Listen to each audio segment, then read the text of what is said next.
संपदा माता की वट कथा। एक नल राजा था, उसके दमयंती नाम की रानी थी।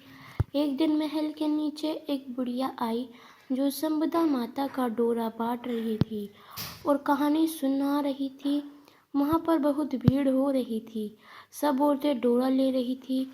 रानी ने ऊपर से देखा और दासी से बोला कि नीचे देखकर आ, किस चीज की भीड़ हो रही है।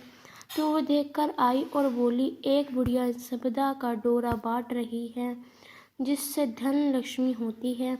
वह डोरा कच्चे सूत की 16 तार की 16 गांठ देकर और हल्दी में रंग का पूजा करके 16 नए जोगे आंखें हाथ में लेकर संपदा माता की कहानी सुनकर गले में बांधे। तब रानी ने भी डोरे की पूजा करके अपने हार में बांध लिया। जब राजा बाहर से आया तो डोरा देखकर बोला कि रानी, आज हार में क्या बांध रखा है। तो रानी बोली कि ये संपदा माता का डोरा रखा है, इससे धन लक्ष्मी बढ़ती है। तो राजा बोला कि आपने पास तो बहुत धन है, और कहकर राजा ने डोरा फेंक दिया। उसी रात को स्वप्न में संपदा माता बोली कि राजा, मैं तो संपदा माता हूँ, इसलिए जा रही हूँ, तेरा धन कोयल हो जाएगा। सुबह उठकर जब राजा ने देखा तो सारा धन कोयल हो गया। तब राजा बोला कि रानी, हम यहाँ पर एक ब्राह्मणी की लड़की को छोड़ देंगे जो रोज यहाँ पर दिया जला देगी, पानी भरेगी, जल में घर में झाड़ू करेगी और घर में बैठी रहेगी, और हम दूसरे गांव में जाकर रहेंगे।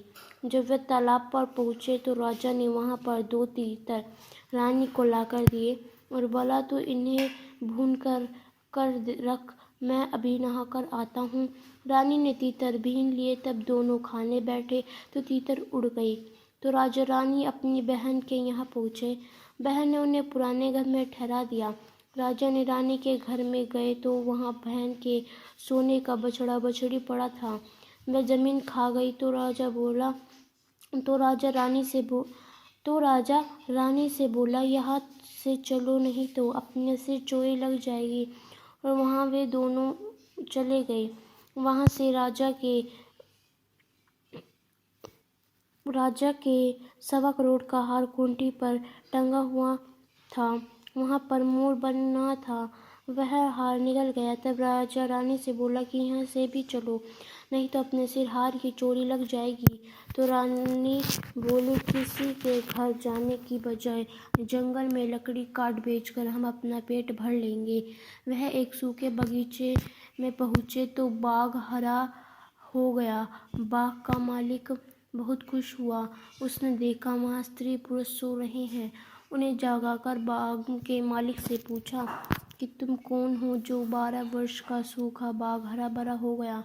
तो राजा रानी ने कहा, हम मुसाफिर हैं, काम की खोज में आए हैं। और वे वहाँ पर नौकरी करने लगे।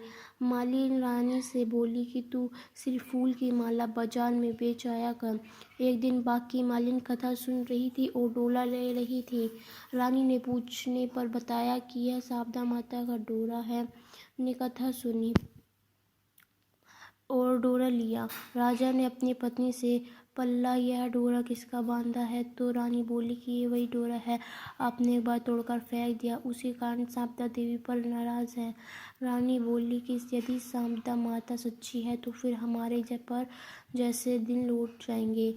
उसी रात राजा को पहले की तरह स्वप्न में आई एक स्त्री कह रही थी, मैं जा रही हूँ। दूसरी कह रही थी कि मैं वापस आ रही हूँ।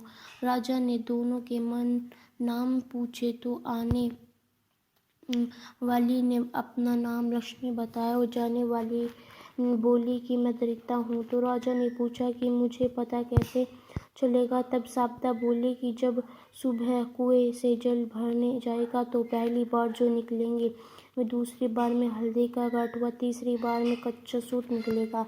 संपदा माता ने उन्हें खूब सारा धन दिया। फिर राजा रानी बोले कि अब हमारे 12 वर्ष पूरे हो गए और अच्छे दिन आ गए, इसलिए हम अपने घर जा रहे हैं। तब माली ने बहुत सा धन दिया।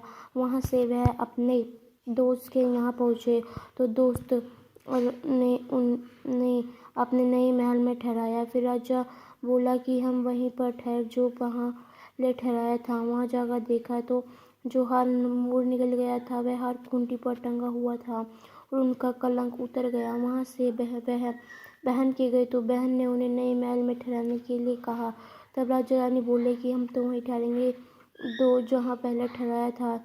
जब वहाँ पर गए तो जो धरती बछड़ा निकल गई थी वह दे गई तो राजा रानी से बोला कि अब हमारे दिन अच्छे आ गए हैं।